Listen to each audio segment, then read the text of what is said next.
Aurora, Texas.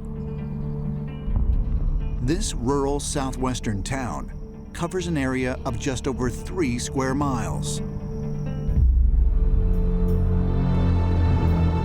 Headstones at the local cemetery mark the final resting places of the area's hardworking ranchers and farmers. But one body allegedly buried here has no marker at all. The Aurora Cemetery was founded in 1861, right at the start of the war between the states. Texas State Historical Commission has a marker here that states the cemetery is well known because of the legend that a spaceship crashed nearby in 1897, and the pilot killed in the crash was buried here.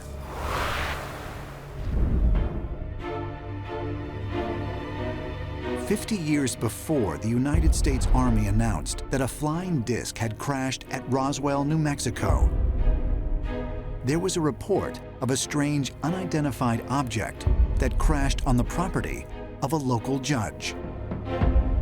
On an April morning in 1897, an airship supposedly ran into a windmill on the property of a gentleman named Judge Proctor.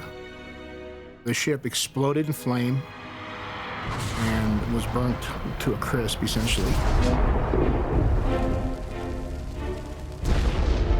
There was an explosion.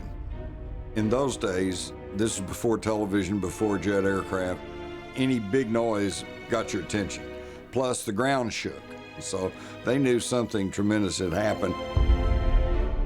A local reporter arrived on the scene. He reported that there was a large debris field and also that there was the charred remains of what appeared to be, to him, an alien from another planet.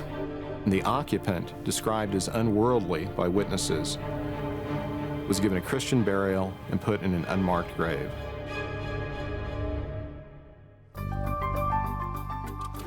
In 1897, this was 6 years before the Wright brothers actually made heavier than aircraft work.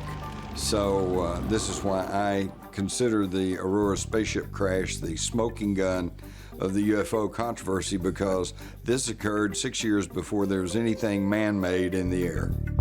Witnesses claimed that debris from the crash was recovered by local law enforcement and never seen again.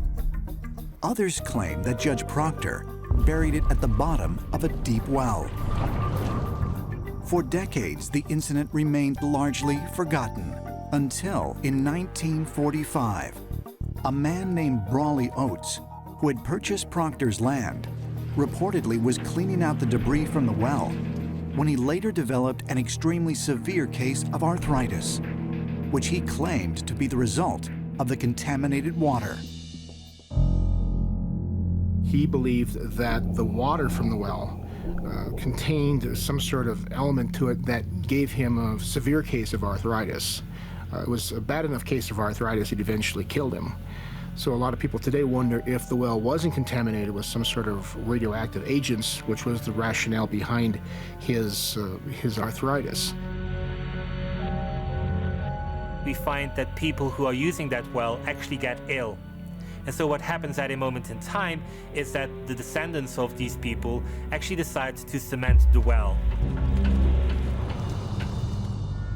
The incident at Roswell in 1947 also began stirring controversy about the Aurora incident, this time concerning the strange body supposedly still resting in an unmarked grave. Researchers wanted to exhume the body, but the local cemetery association wouldn't let them. My first question is, why not? What's it going to hurt? As a historian, it makes me suspicious when somebody's trying to hide something from you or tells you you can't do something. I first got onto the Aurora story back in 1973 and was there before the tombstone went missing, and actually probably one of the few people around who still remember where the actual grave site was. Now, the little grave was located right here. It was a short little grave, that of a child or a very small person. And the little headstone, the marker, was right about there. A few years ago, scientists with ground-penetrating radar established that there really had been a short grave here. Now, back in 1973, Bill Case was the aviation writer for the Dallas Times-Herald. I was working for the Star-Telegram. When we met up here, he had a metal detector, and we found 3 readings of metal in the grave. A couple of months after the headstone went missing, Bill invited me to meet him up here. We went over the grave, and there was no readings in the grave. He showed me 3 little holes that had been drilled in the grave. Someone had extracted the metal out of the grave. In recent decades, further investigation of the crash site has turned up inconclusive evidence, including unusually high traces of aluminum at the bottom of the now sealed well where Judge Proctor had supposedly disposed of the wreckage.